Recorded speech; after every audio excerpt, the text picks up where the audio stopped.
pambozi ndimtima umo tiende pambozi ndimtima umo. Hello, good morning and welcome to MTN Teleschool. Thank you so much for joining me today. My full name is By Kasonde from Kafiwe Boys Secondary School. Today we are going to look at Mathematics, Paper 1 from 2016. Yesterday we had an opportunity to look at 2017 Mathematics, Paper 1 and Paper 2. So thank you once again, guys, for joining me. And I'm pleased to be on this platform just to help you revise and prepare for your final examinations. So I'll still encourage you to tag your friends and revise with them. Okay, so if you have comments and questions, simply like our page on Facebook, MTN Zambia, and drop your comments. I will be able to look at them. You can as well download our application from Google Play Store, MTN TV, and watch the lessons for free. All right, so we'll quickly go to our paper 2016 Mathematics Paper 1 and start with question number 3. Question number 3. So question number 3 from 2016 Mathematics Paper 1, we have the question: the diagram below shows a right pyramid with a square base A, B, C, D and apex P. How many planes of symmetry has the pyramid? So the pyramid we are given is A, B, C, D. So it looks like this. We have our pyramid.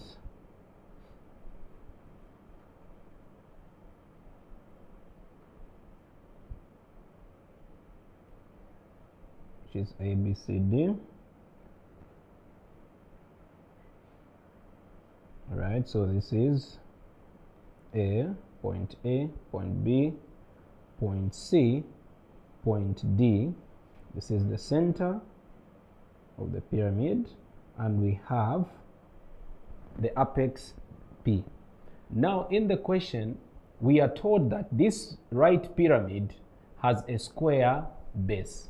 So when you look at the base of this pyramid is a square, and by implication all the sides of this square are equal. So when you look at the square, all the 4 sides are equal. So let's look at the lines of symmetry of a square. You realize that a square has 4 lines of symmetries. We have 1, 2, 3, 4. So a square has 4 lines of symmetry. We have 4 lines of symmetry, and therefore a right pyramid with a square base will have 4 planes of symmetry. All right, so that is what you need to do in order for you to find the plane symmetry of a solid shape. You need to look at the base of that solid shape and imagine that the base is a plane. Okay, it's in 2D, so you draw that base and look at the lines of symmetry of that base. Then you will be able to determine the number of planes of symmetry of solid shapes. When I talk about solid shapes, I'm simply talking about 3D dimensional figures such as a cuboid, a cube, and a square pyramid like we have seen in the question. All right, so let's look at question number 7. Mathematics Paper 1, we look at question number 7. All right, so our question number 7 is: the first and second terms of an arithmetic progression are 100 and 95 respectively. The first and second terms of an arithmetic progression are 100 and 95 respectively. So by implication, we are saying that our first term, or we have a sequence, we have 100, 95, dot, dot, dot, dot. So we are told that this is an arithmetic progression, and so in order for us to find the general term of an arithmetic progression, we use the general formula of finding, or the formula of finding the general term of a sequence, which is Tn a plus n minus 1 d, where a is the first term, a is the first term,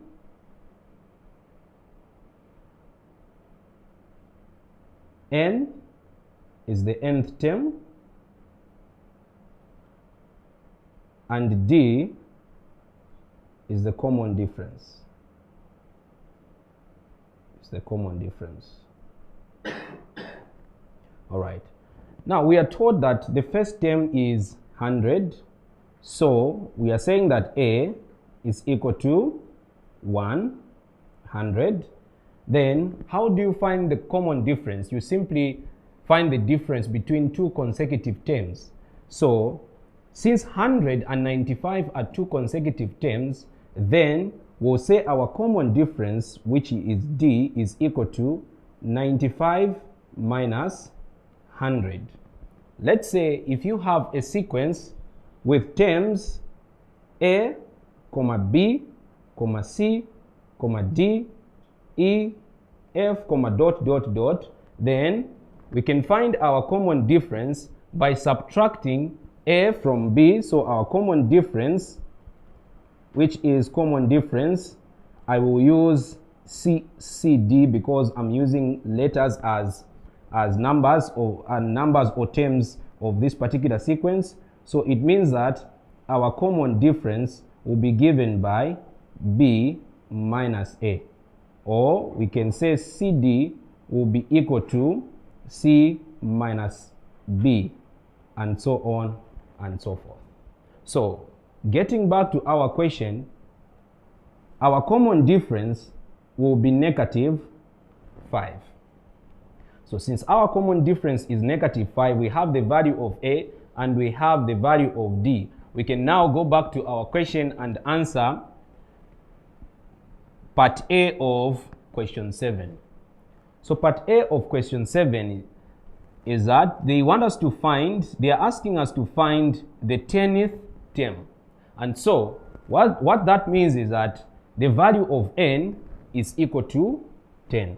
Now when you are given the general formula, or the formula of finding the nth term of a sequence is a plus n minus 1 multiplied by d. So when n is equal to 10, then T10 will be equal to, our first term is 100, then plus our nth term is 10 subtracted by 1, then our common difference is minus 5. All right. Then simplifying this, we'll have T10 will be equal to 100 plus 9 multiplied by minus 5, and this will give us 100. 9 multiplied by minus 5 will give us minus 45. And so when you subtract 45 from 100, you will get positive 55. Therefore, the 10th term of the sequence is 55. So that is how you find the nth term or the 10th term of this particular question. Margaret, thank you so much for joining us. I can see you are watching. Charles Siloko, thank you so much for the comment. We really appreciate. Thank you so much, and stay yellow. Stay tuned. Thank you. All right. So we continue with our question number 7b. Question number 7b, we are asked to find the sum of the first 10 terms. The sum of the first 10 terms. Now, we know that sum of nth terms sum of n terms is given by Sn. We are already given this formula in the question. The formula is there, so it's Sn. Sn is equal to n over 2. Then you multiply by 2a plus n minus 1 d. So they are asking us to find the sum of first 10 terms, implying that the value of n in this case will also be 10.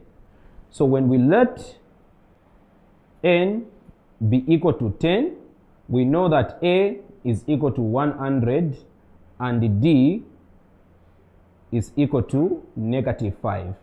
Then S10 will be equal to, the value of n is 10, so we'll divide that by 2.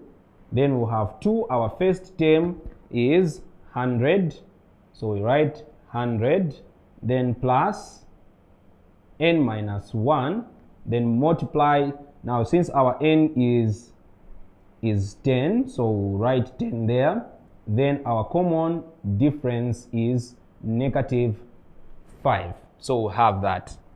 Then simplifying this expression, we are going to have 2 divided into 10, or 10 divided by 2, we are going to have 5. Then I will multiply that. 2 multiplied by 100, we have 200.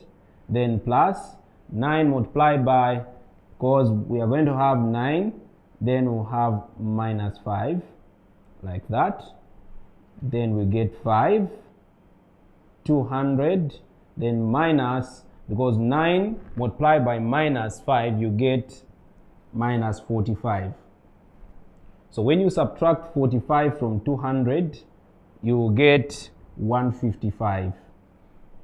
And 155 multiplied by 5, you get 775. Therefore, we are saying that S10 is equal to 775. So this is our final answer for question 7, part B.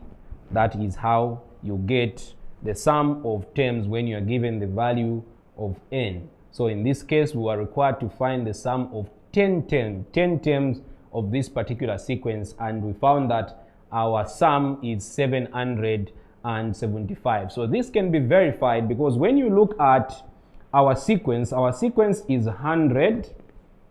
So when you look at the next value or the next term in the sequence is 95. Our common difference is d is minus 5, implying that each term is reducing by 5. So when you have the other term, so when you have 10 consecutive terms, we'll have 90, 85, 80, 75, 70, 65, 60, 55. So we have 1, 2, 3, 4, 5, 6, 7, 8, 9, 10. When you find the sum of these 10 terms, you will realize that the sum will be equal to 775. So sometimes you may be asked to find the sum of 100 terms. So you will see that using this method can sometimes be too much for you. That is why it is important that you know the formula, which is this one, *1, the one that we use for finding sum of n terms in a sequence. All right, so in case you just joined us, you're watching MTN Teleschool with me, Kasonde. Make sure that if you have questions or comments, you leave the comments and questions on our Facebook page, MTN Zambia, and remember to tag your friends and family. Michael Twin, thank you so much for tuning in. Mofigo, thank you for that comment. We really appreciate, guys. All right, thank you so much. So let's continue with our discussion. Let's go to question number 11. Let's look at question number 8. Question number 8. All right, we look at question number 8 before we look at question number 11. Question number 8. So question number 8, it reads, there are 45 green and red marbles in a bag. Given that the probability of choosing a green marble is 2/5. Calculate the number of green marbles in a bag. So we are told in the question that there are 45 green and red marbles, implying that the total number of marbles in a bag, which is total number of marbles in a bag, is 45. Okay? Then we are told that the probability of choosing a green ball, so probability of G choosing a green ball, is given by 2/5. Now we are asked to calculate the number of green marbles in the bag. So all you need to do is multiply the probability by the total number of balls in a bag. So for you to find the number of marbles or green marbles,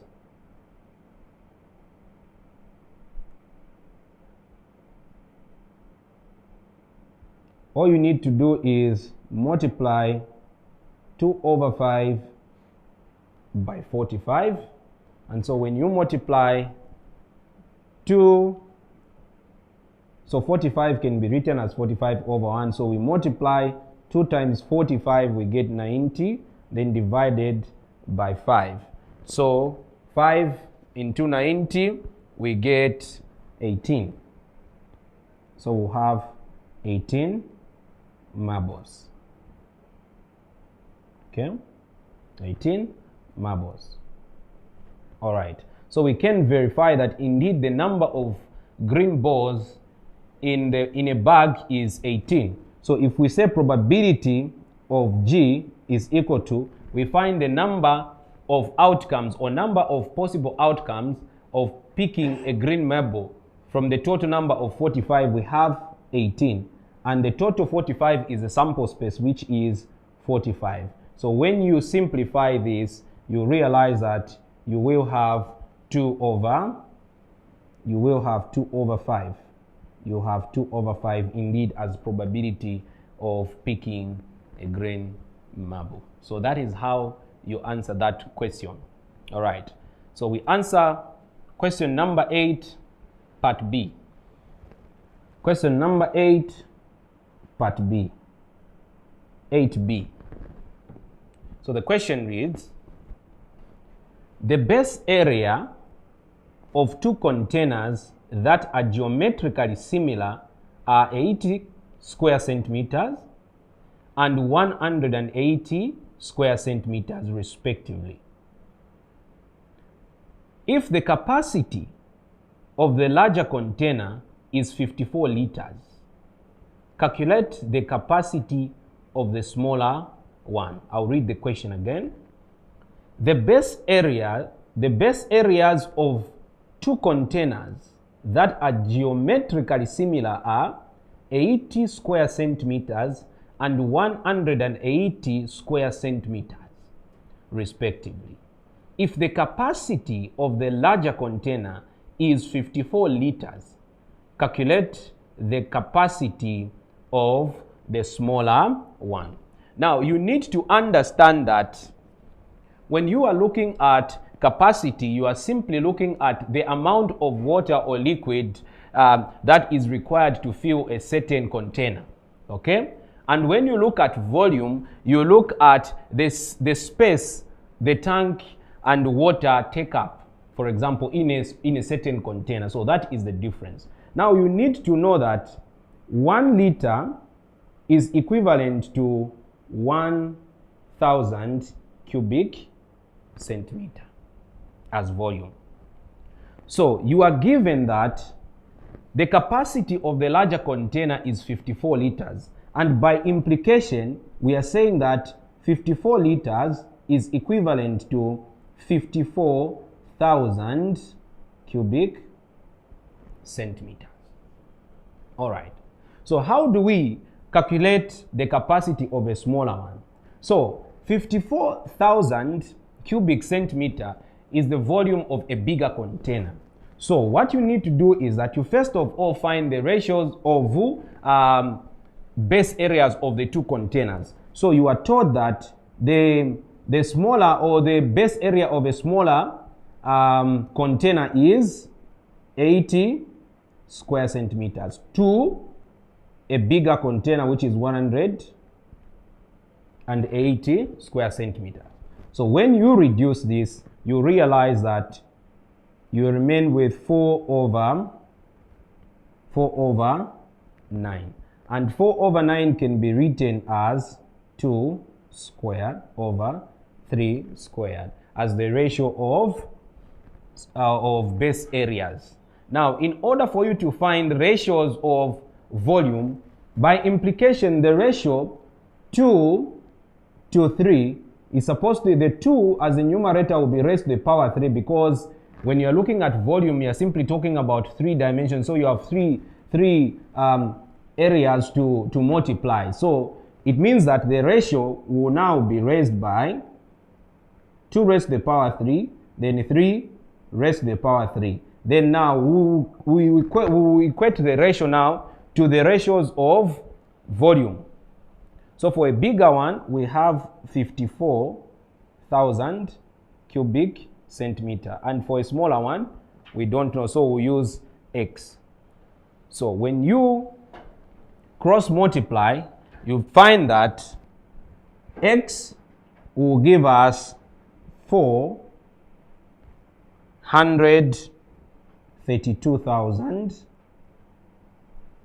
cubic centimeter divided by 27.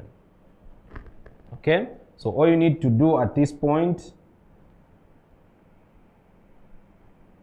here you just need to cross multiply. You cross multiply and you get this result, which is X is equals to 432,000 cubic centimeters divided by 27. All right, so when you divide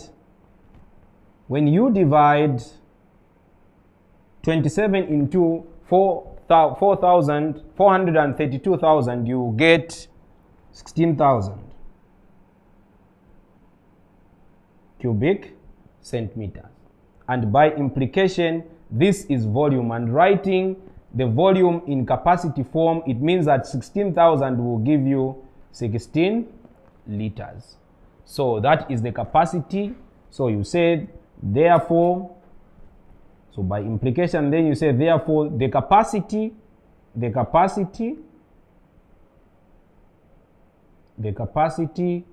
of the smaller one, or the smaller container, is 16 liters. So you make that conclusion and you get your answer like that. All right, so let's now look at question number 11. Question number 11.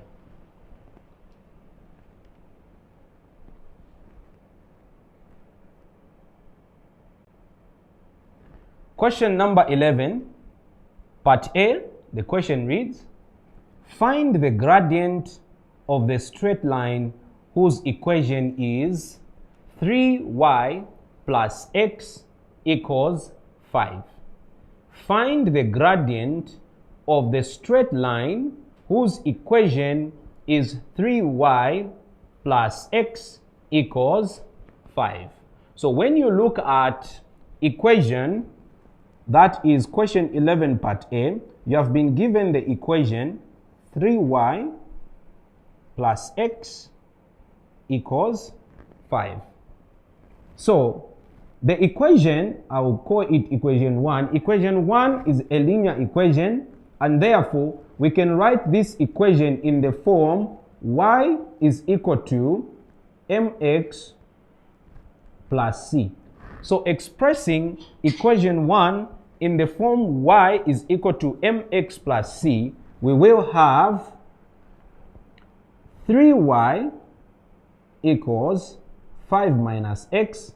Then when we divide both sides by 3 or multiply both sides by the multiplicative inverse of y, we'll have y equals, because 3 into 3 will get 1, 3 into 3 will get 1, 1 into 1, it's 1 multiplied by y, you get y.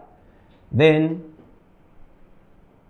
the right hand side of star 1 here, it can be written as 5 over 3 minus x over 3, which can be written in the form of y is equal to mx plus c as y is equal to minus x over 3 plus 5 over 3, or y is equal to negative 1 over 3 x plus 5 over 3. We call this star 2. So comparing star 2 to the general form of a linear equation into two variables, which is y is equal to mx plus c, you will notice that our m will be equal to the coefficient of x, which is negative 1 over 3, and the constant c will be equal to 5 over 3. Since in this case they are asking us to find the gradient of this line, we will now conclude to say, therefore, gradient of the equation 3y plus x is equal to 5 will be equal to m is equal to 1 over 3, which is the gradient. So you can also find the gradient of this line using the method of calculus. So when you are given the function y, 3y equals, okay, let's write it the way it is, plus x equals 5, then we make y the subject, we'll get y is equal to minus x over 3, then plus 5 over 3. So you realize that this equation, let's call it star 3, equation star 3, when I differentiate it, I will have the derivative of y with respect to x, which is just simply 1 over 3 as your value. Therefore, the equation or the gradient of the equation 3y plus x equals to 5 is equal to negative 1 over 3. All right, so that is how you answer that question. Solomon Njovu, thank you so much for joining us. I can see you are watching. Thank you for that comment. We'll actually take note of that. Protesius Doniga Hangoma, thank you so much, man. We appreciate for the comments, and continue watching and supporting us. Thank you so much. All right, so let's answer question number 11b. Part B of question 11, the question is, the diagram in the answer space below shows triangle P on the Cartesian plane.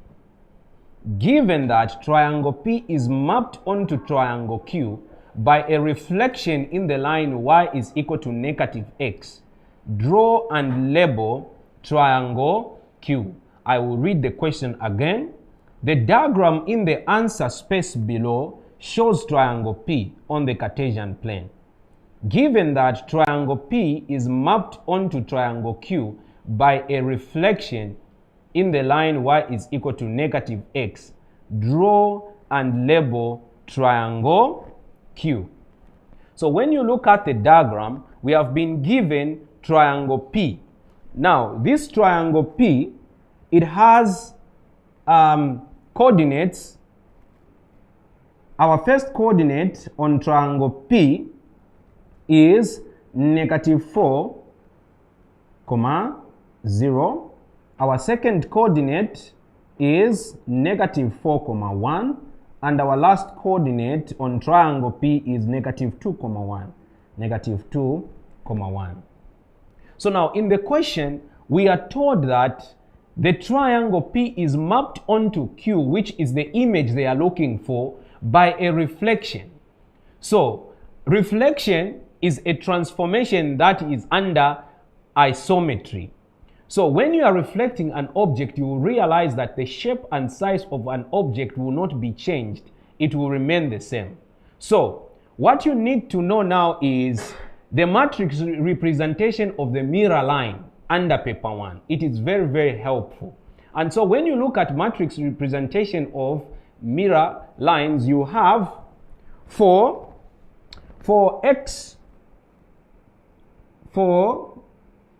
let me start with y is equal to negative x as the mirror line, then we will have the matrix representations as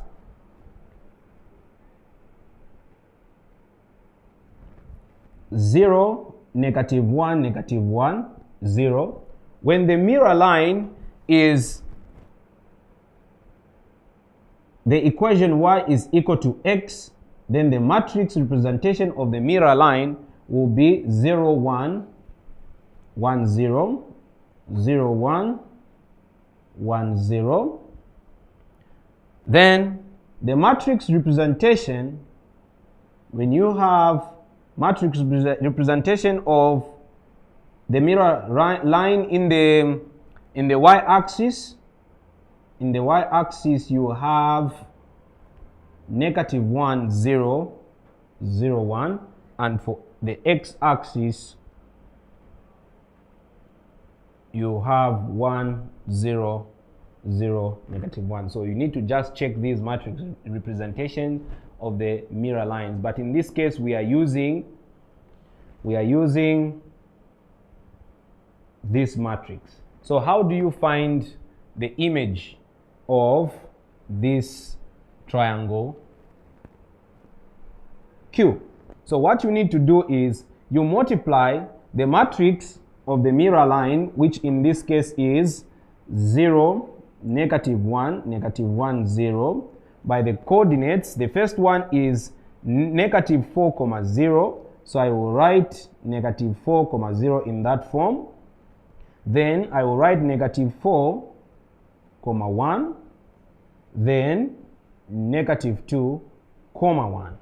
So multiplying the two, you realize that when you multiply the two matrices, you get 0, 4, negative 1, 4, negative 1, 2. All right, so let's look at that. We are saying that multiplying the two matrices will multiply 0 multiplied by minus 4 plus minus 1 multiplied by 0. So when multiplying matrices, we multiply elements in the rows by elements in the columns. So you will follow row call as the order of multiplication. And so when you check that, you find that we will have the matrix 0, negative 1, negative 1, 4, 4, 2. And by implication, it means that the first coordinate of a triangle will have 0, 4, coordinate number 2, negative 1, positive 4, and we'll have negative 1, positive 2. So when you draw a sketch of the x or y plane, we are already given that table in the question, but then we are saying that our point, we have 4, which is negative 4, then we have minus 2, and we have positive 1 there. So our triangle is like that. We have our triangle, which is triangle P, and we are told that the mirror line is y is equal to negative x, which is a line. Let me just get a different color. So we have our mirror line as equation y is equal to negative x, y is equal to negative x. So we can see that the values of y are positive because we are going up in the y-axis, and the values of x are negative on the negative side. So plotting the two, or plotting the points of the image Q on the x or y plane, we'll have 0, positive 4. So our positive 4 will be somewhere there. Then negative 1 negative 1 comma positive 4, our point will be somewhere there, 1 point there. Then we have negative 1 comma 2. So let's assume that our 2 is at that particular point. So it means that we'll have negative 1 comma 2 and our triangle Q will look like that. This will be our triangle Q. So basically that's what you needed to do in this particular question. All right. So before we look at our next question, guys, let's just take a quick break. I'll be back in a minute. Stay tuned. I told the bus driver that I work hard for my money, so it better gets to Chipata. Yeah, that's right. That's what I told him. Yeah. Weather, drama nizingono, or nizambili, Tituma. And he kept trying to tell us something, but I was like, Ukagamba, Tiloa. Cause cash money yeve across Zambia. Tituma. At Basi and Kuchpat. The end of South Africa.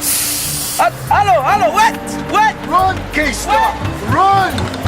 Don't cut the bus. Sending money doesn't have to be this dramatic. Open an MTN mobile money account today and send money to friends and loved ones across Zambia instantly. Dial *303# to send money with MTN, Zambia's #1 network.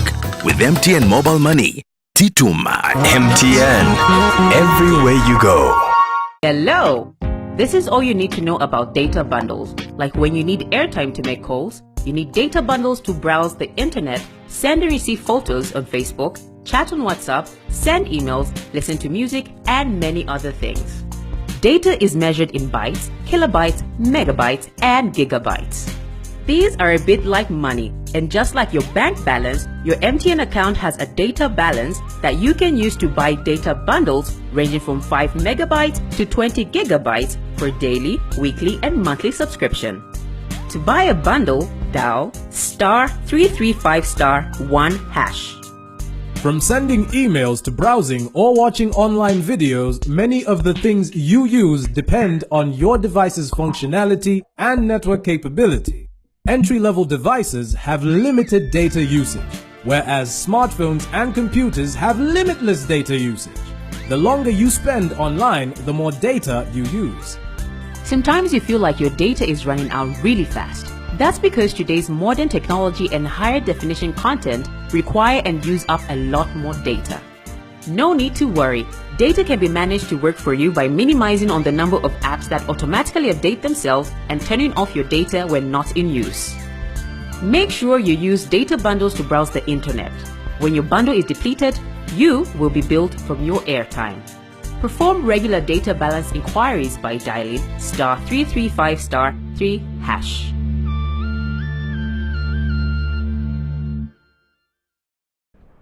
All right, welcome back, guys. You're watching MTN Teleschool. Just in case you have questions and comments based on what we have talked about today, you can simply comment on our Facebook page, MTN Zambia. We will be able to look at the comments and the questions and respond to you in time. Guys, don't forget to tag your friends and even download our app, which is MTN TV Plus from Google Play Store, and watch the lessons for free. I have seen a comment from Benjamin Chipeta. Thank you so much, Benjamin. Actually, MTN TV Plus, there we have a channel called Teleschool. So make sure you download the application and just open the channel called Teleschool. You will watch all these lessons for free. Thank you so much for the comment, Benjamin, and thank you so much for following us.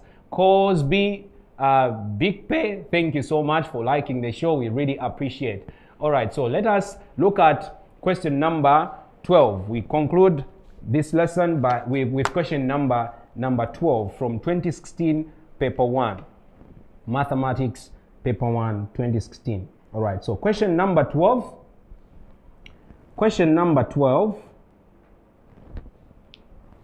Part A of question number 12.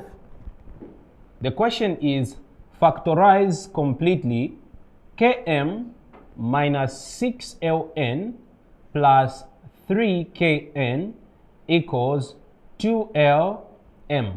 So we have km minus 6n plus 3kn minus 2lm.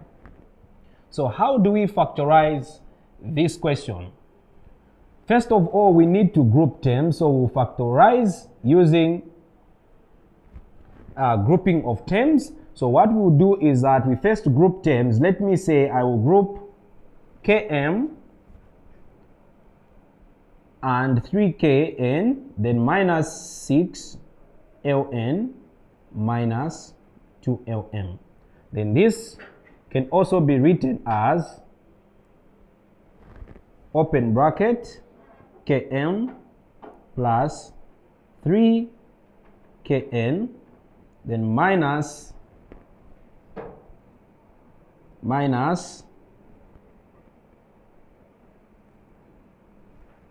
6 minus open bracket, then we can say 6ln, then plus 2lm. So factorizing k, from the first term we have k, then m plus 3n. Then we have minus, the common factor on this term is 2, so factorize 2, and we have l, which is 2l as a common factor. Then we'll remain with, when I divide 2l into 6ln, I will remain with 3n. Then positive,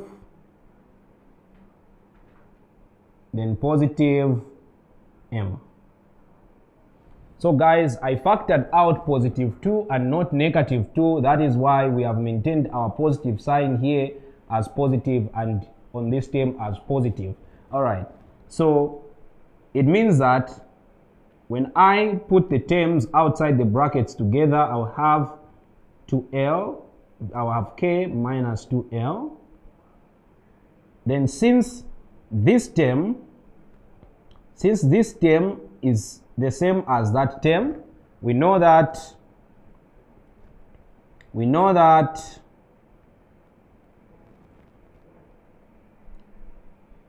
3n plus m can also be written as m plus 3n. So addition is commutative, guys. So we are saying 3n, if you, in this case we have positive terms, so we can at least commute. There's no problem. If you say 3n, if you have positive values and you say 5 plus 2, you get 7. 2 plus 5, you still get 7. So we have positive terms there. We can say addition is commutative. All right, guys. So I'll just pick one term because they are common. So I will write 3n plus m. Therefore, our question or our term, which is km minus 6ln plus 3kn minus 2lm, has been factorized, and this is our final result. All right, so we answer part B of question number 12.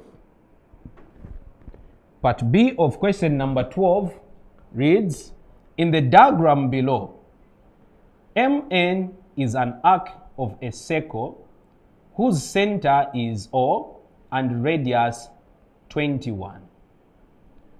Given that angle MON is equal to 120, calculate the area of the sector MON.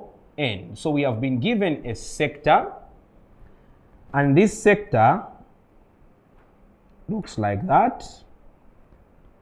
Okay, so we have MN,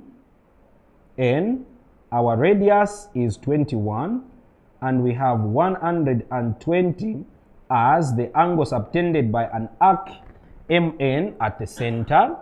Then we are asked to find the area of a sector MON.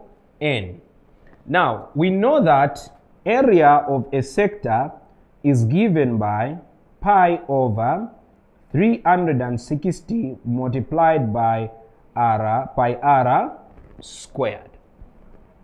So our pi is equal to 120, which is the angle subtended at the center by the arc MN.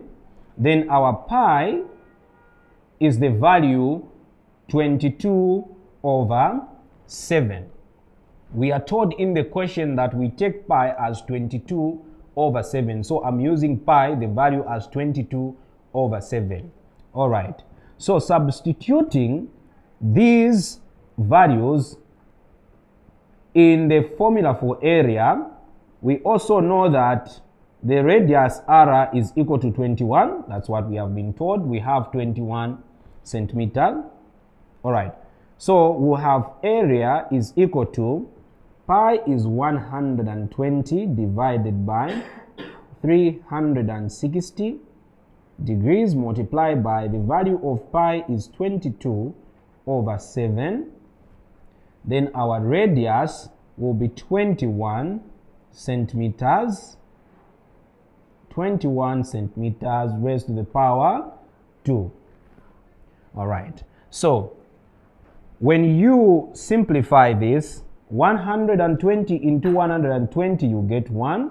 120 into 360, you have 3. Then multiplied by 22 over 7. 21 centimeters multiplied by 21 centimeters. So we have 21 centimeters squared. It's like saying we have 21 centimeters multiplied by 21 centimeters. And this will give us 1 over 3 multiplied by 22 over 7 times 441 square centimeters.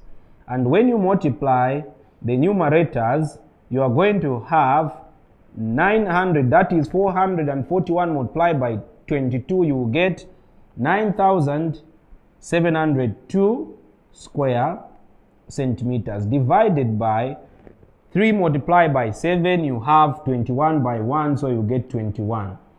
And when you divide 21 into 9,702, you have 462 square centimeters. Therefore, the area of sector MON is equal to 462 square centimeters as the value.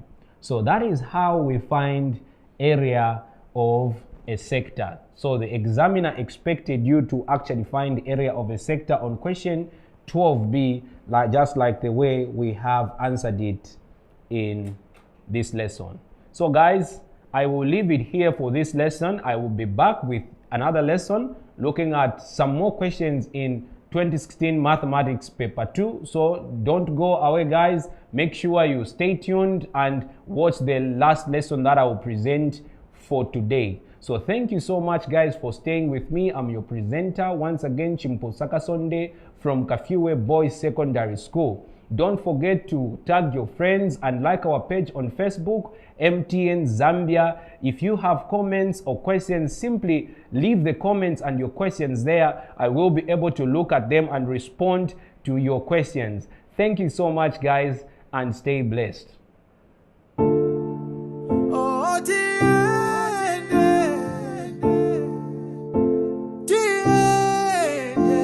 Tiende pamoja ndi mtima umo. Tiende pamoja ndi mtima umo. Tiende pamoja ndi mtima umo. Tiende pamoja ndi mtima umo. Tiende pamoja